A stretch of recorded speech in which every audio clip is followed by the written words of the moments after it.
Hi Gratiens, kom ons kyk bietjie na aansuiwerings. So dis nou 'n nuwe gedeelte van rekeningkunde en is so 'n belangrike gedeelte. Julle begin nou regtig groot mense in rekeningkunde te word. And yes, this that I'll be going through now, you will meet again in grade 11 and you'll meet it again in grade 12. So it's very, very important.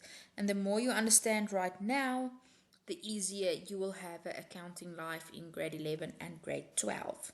So, ja, 'n besigheid, soos julle nou al van graad 8 af leer, het 'n rekenkundige kringloop. It has an accounting cycle wat begin met transaksies, brondokumente, joernale, algemene grootboek, proefbalans ensovoorts. Nou ja, transaksies gebeur elke dag van jou lewe. Transactions happen every day in your business.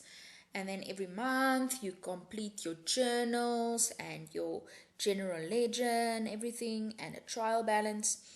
En dan een keer 'n jaar of partykeer as jy nou 'n groot besigheid is, dalk 2 keer 'n jaar, dan kyk jy na jou hele jaar. Then you go and check, okay, so did I actually make a profit this year or a loss, or do I need to make improvements? Moet ek dalk lenings aangaan? Wil ek uitbrei? Ag, allerhande goed. So, aansuiwerings gebeur aan die einde van die jaar van 'n besigheid. So 'n besigheid het ook 12 maande. Also have 12 months, maar 'n besigheid begin nie noodwendig op die 1 Januarie nie. Sometimes a business starts the 1st of March, or sometimes it starts the 1st of June. So dan tel jy van die 1 Junie af, tel jy 12 maande vir 'n besigheid. Okay, so yes, the main goal of a business is to make profit. Okay, so yeah, like it says here at the top, your 12 months, and there's just an example, 1 March to 28 Feb maybe. And in that year, you want to make a profit. Now, met 'n diensbesigheid in graad 8 het jy maar net inkomste minus uitgawes dan jy wins gekry. Maar nou is ons mos besig met 'n handelsbesigheid al van graad 9 af. So then you have sales minus cost of sales. That's your main thing in a trading business. Jy het goed wat jy koop en verkoop. Maar jy het ander inkomste dalk soos huurinkomste, kommissie inkomste ensovoorts. En dan het jy nou baie uitgawes, versekering, water, elektrisiteit, salarisse, lone. Ag, die lys is oneindigend om op die ou einde by jou wins uit te kom. Okay, nou baie belangrik in enige besigheid is jou AARP beginsels en hierdie 6 het ons al deurgegaan. Ek gaan dit net baie vinnig deur. The business entity of die besigheid entiteitsbeginsel sê maar net dat jy moet jou privaat sake en jou besigheidsake van mekaar afhou. En dit is nou nie net soos moenie jou goed van die huis werk toe bring nie. Dit is nou fisies jou finansies. So you need 2 separate bank accounts, one for your business, one for your personal. Dan historiese koste, historical cost. Dit is vir vaste bates, so jou grondgeboue, voertuie, toerusting. Hulle moet altyd teen die oorspronklike prys waarvoor jy dit gekoop het, moet dit in jou boeke wees. Going concern, lopende saak beginsel. Ons gaan slaap mos in die aand ook met die gedagte dat ons môreoggend weer gaan opstaan. Nou net so in jou besigheid ook, jy moet beplan vir jou toekoms. Jy doen alles in jou vermoë in jou besigheid so you can be there in the future as well. You want your business to go on forever and ever and ever. Matching principle of die paringsbeginsel in Afrikaans. Alle inkomstes wat met die jaar te doen het, wil ons die jaar in ons boeke skryf. Selfde met uitgawes. And things that things about next year, you keep with next year, and last year's stuff, you keep with last year's stuff. Dis werk so in die lewe ook. Goed wat verlede jaar met jou gebeur het, dit het verlede jaar met jou gebeur. Jy wil 'n nuwe skoon bladsy die jaar hê. En julle weet ook as ons New Year's hou, dan het ons mos New Year's resolutions. Mens wil aanbeweeg. So goed van volgende jaar is volgende jaar se goed. Goed van die jaar is die jaar se goed en goed van verlede jaar is verlede jaar se goed. Nou net so gaan ons met ons besigheid ook werk. We're going to pair it with the years. Prudence, in Afrikaans is dit nou ken ek die woord nie. As omsigtigheidsbeginsel, dis die materiality, konservatief, ek weet nou nie wat die ander in Afrikaans is, maar prudence, gaan oor jy, ek sê ook altyd, dit is amper soos iemand wat nou dink, hulle is so fantasties goed. Maar miskien is hulle nie so fantasties goed nie. So jy moet altyd nederig en konservatief bly. Report your things as is and don't blow it up. Okay, so as jy wat gaan ek nou vat hierso? As jy debiteure het, you have debtors that maybe owes you 10,000 rand, but you know there's some of your debtors that's not going to pay. So write in the conservative. Nou, ek gaan vir julle wys om dit te doen eendag. Ons gaan dit nie nou doen nie, maar ek gaan vir julle wys hoe om, as jy weet mos, jy is realisties, dat jy gaan nie jou volle 10,000 rand kry by jou debiteure nie. Jy gaan dalk net 8,000 kry. Nou, ek gaan vir julle wys om dit te doen. And then materiality, klein bedrag, soos julle het al daarmee te doen gehad, bankkoste, bank charges. Jy gaan nie elke R2 apart inskryf nie. Jy gaan al die R2 bymekaar tel, and then you're going to write it in together. So klein bedrag, ons gaan regtig nou nie krokodiltrane huil oor R2 nie, maar oor R2,000 of so gaan ons. Okay, there's just the cycle again. So we are now with step 5, the year-end adjustments, and our goal is to get to the final accounts. Okay, nou hoekom? Okay, so op die ouende, hoekom ons aansuiwerings doen is, sodat ons regtig ons realiteit kan sien. Want ja, ons verkoop elke maand produkte en ons sien hoe die geld inkom, maar daar's klomp hidden costs that you need to pay. Salarisse, lone, iets soos jou kar breek en jy moet herstelwerk doen. Daar's klomp goed wat gebeur. So ons wil 'n realistiese prentjie op die ou einde hê, om te kan sien, gaan ons in die toekoms kan aangaan. So dis hoekom hierdie gap flash hier, it says, or it will show you if you will can go on with your business or not. Okay, nou die eerste aansuiwering wat ons mee te doen het, is waardevermindering. Nou ek gaan weer vir ons nog 'n videoetjie hieroor ook maak, maar dit is nou iets soos, hier's nou 'n prentjie van 'n rekenaar. Julle weet, as jy nou 'n splinternuwe rekenaar kry, of selfs 'n nuwe selfoon, dan is hy nou baie werd aan die begin. Maar na 'n jaar of 2, dan raak hy ouer, en hy is nie meer so tegnologies nie, so sy waarde raak minder, of soos daarbo aanstaan, wear and tear, hy kry 'n krapmerkie hier en so aan, en dieselfde met 'n voertuig, with a vehicle. You have a brand new car, and next week you bump it somewhere, then it has wear and tear. So over time, your assets, the vehicles and equipment, it decreases in value. But it's not an expense like you pay someone because it's losing value. So it's a non-cash expense. Dis maar 'n wiskundige uitwerk wat mens maar net doen. Okay, so you're going to take your original cost minus depreciation, and here's now a new account.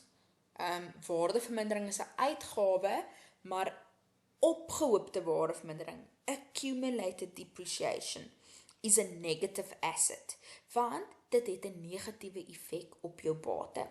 En dit gee op die ou einde vir jou draagwaarde. Wat is dit regtig werd? The carrying value. What is this laptop really worth after a year or two. En dan is hier nou maar net so 3 GARP principles that goes with your assets, so met die AARP, so historiese koste, prudence en die accrual.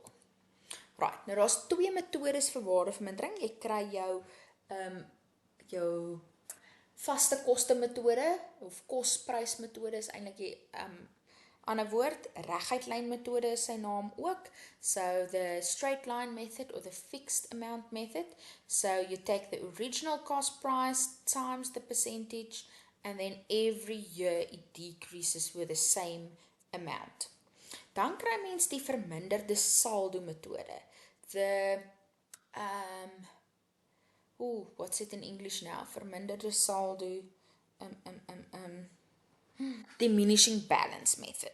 Okay, soos julle nou met daai grafiekie ook sien, dit word al hoe minder en minder wat dit in waarde afgaan.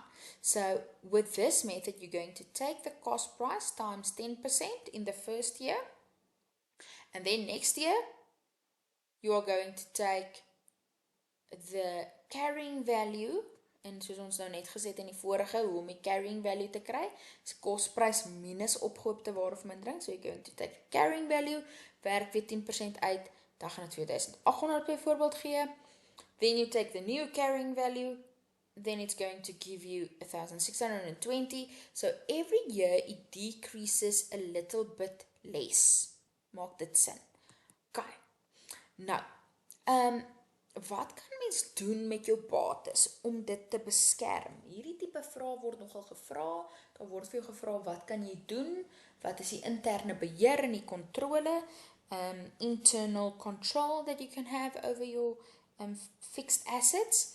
So, hulle moet fisies daarom bewaar word teen diefstal. Jy kan nie net jou kar al buite los met die sleutel in nie. You can't just leave your laptop laying around or your cell phone. You need to physically secure it. As well as in a business, enigiemand kan nie net die goed gebruik nie. Hulle moet eers toestemming vra. You know with your mom as well, you can't just take her phone and use it. You need to ask her. So proper authorization is needed. Then every little detail that happens with your asset, you need to keep the records of it. As jy 'n nuwe speaker insit in die kar of wat ook al, jy moet details van dit hê. Dan moet mens so nou en dan, veral as jy baie goed het, kom ons sê jy het 40 laptops of iets, dan moet jy elke nou en dan daarom net gaan kyk, is al 40 nog daar? Anything that's lost or stolen or destroyed deur 'n vloed, deur 'n brand, wat ook al, moet dadelik aangemeld word en ingeskryf word. En dan natuurlik as jy dalk any movements, as jy enige iets verkoop, moet dit ook, of aankoop, dan moet dit ook aangeteken word. Okay, the next part. So we're moving on from depreciation now. Partykeer in 'n besigheid, nee? Kom ons dink gou iets soos huurinkomste. Daar's 2 maniere. Dink aan jouself of dink aan jou ouers. Hulle huur dalk 'n huis. Maybe your parents rent a house. Now there's 2 ways. They can either be on time with their rent, or they can be behind.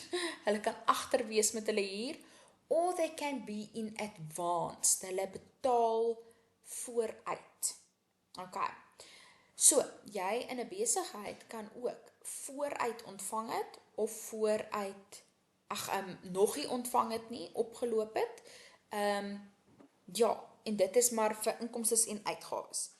So, prepaid income of opgelope inkomste, julle sal sien daar in my klas agter op die muur is daar ooi ou foefie, dit is die Afrikaans, opgelope inkomste, opgelope uitgawe, vooruit ontvange inkomste en vooruit betaalde uitgawe.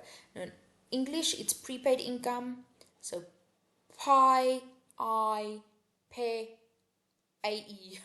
I don't know how to say it in English lekker, but yeah, so prepaid income is when you already received money for a service that's not yet delivered. So jy het klaar die huurinkomste gekry, maar die ou het nog eers daar aangebly nie. Accrued income is jy het, of die persoon bly al daar, maar jy het nog nie die geld gekry nie. Prepaid expense, sê nou maar iets soos versekering of advertensies. Jy het al betaal, maar die advertensie is nog nie eers geplaas nie. Okay, and then accrued expense is nou weer iets soos kom water en elektrisiteit, sê nou maar, jy het 'n rekening gekry of 'n telefoonrekening gekry, jy het klaar gebel vir die maand, jy gebruik die ligte en die water, maar jy het nog nie daarvoor betaal nie. So, yes, the prepaid income and the accrued expenses, so die vooruit ontvange inkomste, nee, ek jok, opgelope inkomste en die andersom, in geval, ooi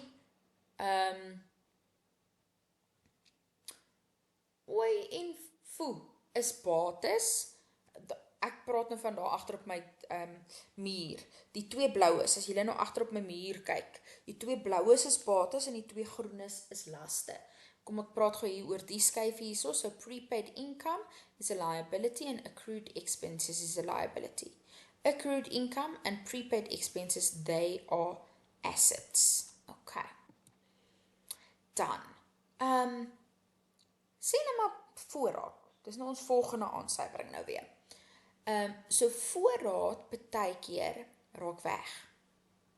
Jy weet ook, as jy nou dink aan spar of so, nee, daar is toch goed wat vrot word, of goed wat gesteel word, of hoe ook al. So let's say there should be 50 chocolates on the shelf. Okay, now they close for stock take, and they count. And they count 45 chocolates. Then there's 5 missing. Okay, and that you call a trading stock deficit, 'n handelsvoorraad tekort. Nou, daar kan te veel ook wees, ek sal weer 'n ander keer verduidelik oor die te veel, maar ja, en nou wat kan mens doen vir voorraad? So, eerstens, moenie net dat enige iemand sommer net kan vat of so nie, daar moet goeie beheer wees, of daar moet sekuriteit wees of so iets. Kyk ook natuurlik na expiry dates, so,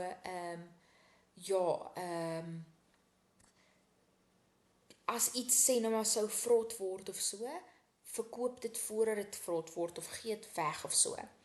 And then, not anybody can just buy, a worker that works in the business can't just buy anything, just, they need proper authorization. En dan doen maar gereelde stock takes. Okay. Hier is maar net sommer volgende een, oor, dis nou die laaste een oor voorraad, dan gaan ek eers net daar stop, ek gaan nou nie nog met daai ook aangaan nie, maar sê nou maar iets so skryfbehoeftes, nee, dis 'n uitgawe vir jou besigheid. As mense dink aan die skool, hulle koop papier vir die skool. Okay, kom ons sê hulle het 50 bokse papier gekoop. And at the end of the year, there's still 5 boxes left. Now that 5 boxes, they're not just going to throw away or give away or something like that. They're going to keep that 5 boxes. And we are going to call it consumable goods on hand. So hoeveel bokse is al gebruik? 45 bokse, en dit is die uitgawe. But that 5 boxes that is still left, you are going to keep it to use it next year. And here's the steps. So the expense is recorded, the 45 boxes, die 45 bokse wat jy regtig gebruik het, word ingeskryf. Dan is daar nog 5 bokse oor wat ons tel in stap 2. And that 5 boxes that is still left, you are going to write in as an asset with the name consumable goods on hand. Verbruikersgoedere voorhande. Ok, graad 10, ek stop nou eers hier. Ons kan weer deur hierdie opsommings gaan, maar dit is ook nog nie so erg nie. Dit wil ek vir julle fisies wys op 'n aktiwiteit wat hierdie aansuiwerings dan nou doen.